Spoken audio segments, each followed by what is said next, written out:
morning still to you. It's almost afternoon. But today I am talking about, do you have verve? I was reading a great meditation book this morning that I've been reading for years. And the word that jumped out to me, which she was talking about, was verve. VERVE.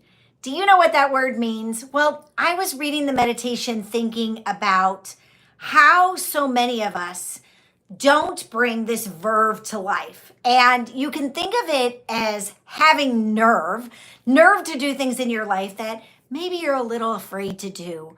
Something like dressing in a way that brings you joy, but everybody else thinks is very strange.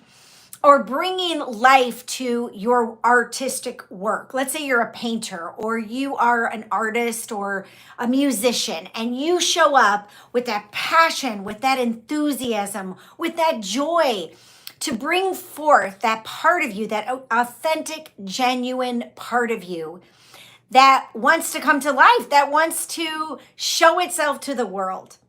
And I think sometimes we get stuck and we don't have the nerve to do the verve because we're afraid of what people will think. We're afraid of how people will judge us. We're actually, the community in our head or the audience in our head or whatever is telling us, don't do it. Play small. Stifle your voice. Don't be you. And we are all here with our unique imprint. We are all here with our unique signature, our own essence, our own energy. We're even here with our own medicine. And if we don't bring that to life, the world is missing out on something about us that we are supposed to give, provide, offer. And so this meditation really struck me. And I thought to myself, how many times have I squashed or squelched or kept hidden things about me that could bring forth more medicine to the world? And we probably have all had episodes or events or situations where we have stifled our voice, where we have kept our energy low vibration or not brought forth to the world what we could have.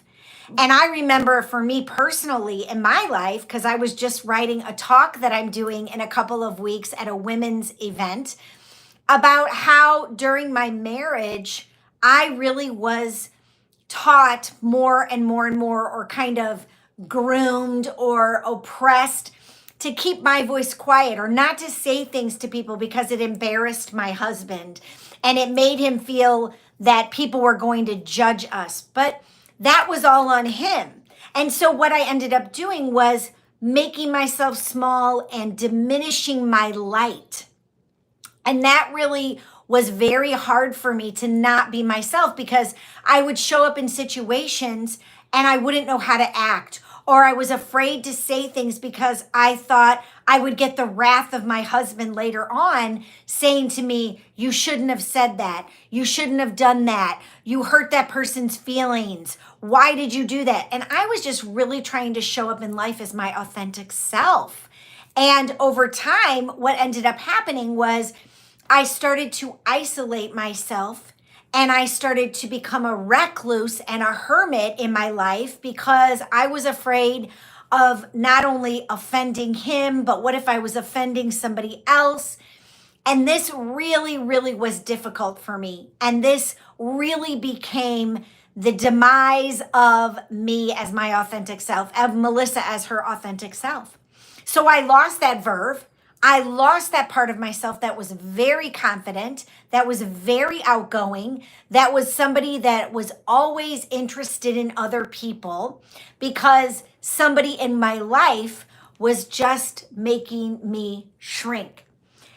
Do you have somebody like that in your life? Do you have many people like that in your life? And if you do, I would encourage you to do a double take on how maybe that's affecting you, what it's doing to your verve, what it's doing to your personality, how it is making you feel small, play small, stop living your life the way you want to live it.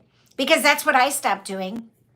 And it really affected me for many years until one day I woke up and realized that I was not in a happy place anymore. And I did not like who I was. And I surely didn't like my spouse. And so from that moment forward, it was almost like, what's next? What do I do now? Where can I find my verve again? And that led me to a place of surrender in my life where I surrendered to the divine, to the creator, to the universe, to the wisdom within myself that is contained there, because we all have this, saying, I don't know what to do now, but something needs to change. And I don't know what that looks like. I don't have a vision. I can't see the future, but I know I don't want to be here where I am right now in this moment. So do something, and I offered it up to divinity, and do something and make that change for me, or show me the way, show me the path to find my verve again, to find my effervescence, to find my light.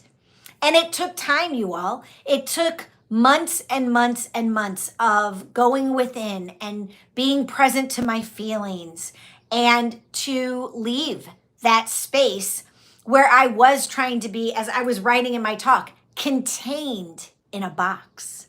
I don't like to be contained in a box. I like to live by my own lights. And especially if you tell me that I can't do something, I'm probably going to turn the other way and do it just to show you that I can. That's how I live, you all. And so if you're struggling in your life with not having any verve, you don't know where to show up with your passion, you don't bring that passion, that excitement, that joy, that authentic, genuine part of you to the world is missing out. The world is missing out on your medicine, on your light, on your love, on your joy, on your verve.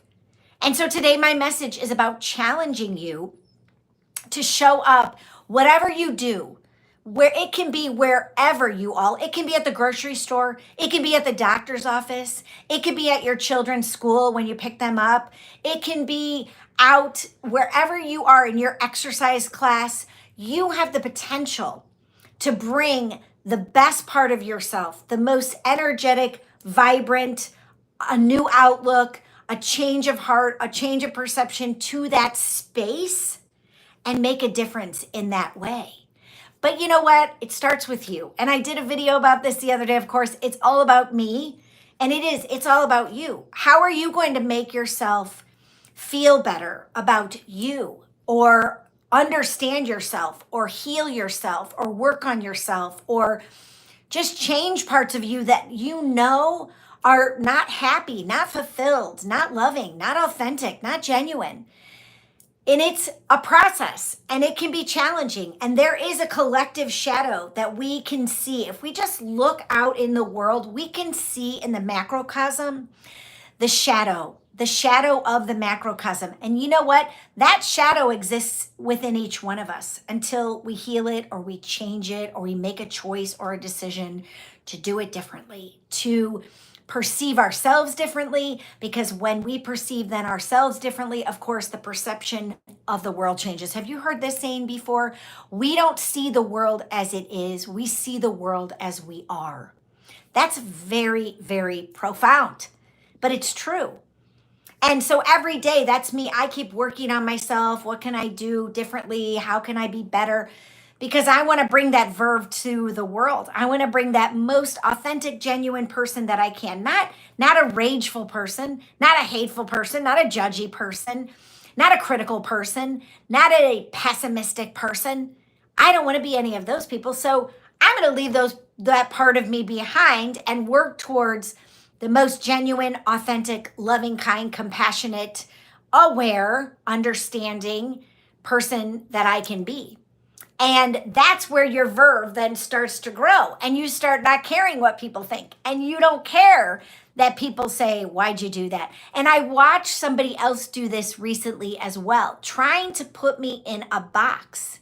And I'm unboxable, you all. I am just unboxable. Oh, here goes my doggy. And so that's my message today. Where can you bring more verve to your life?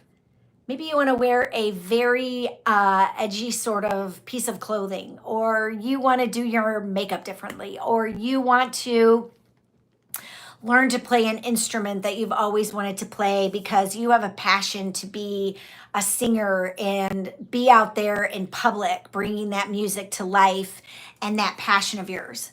So where's your verve? Are you going to get up the nerve to find it, to change something about yourself? Here comes my dog. He comes in the smallest places. You can see him right here. But I'm so grateful that you joined me today. Thank you for being here. Thank you for working on your verve, because we, like I said before, we all need a little verve, a little of our medicine to bring to make this place a more happy, joyful, free place. And so have a super duper day. Thank you so much for joining me, and I look forward to connecting with you again soon.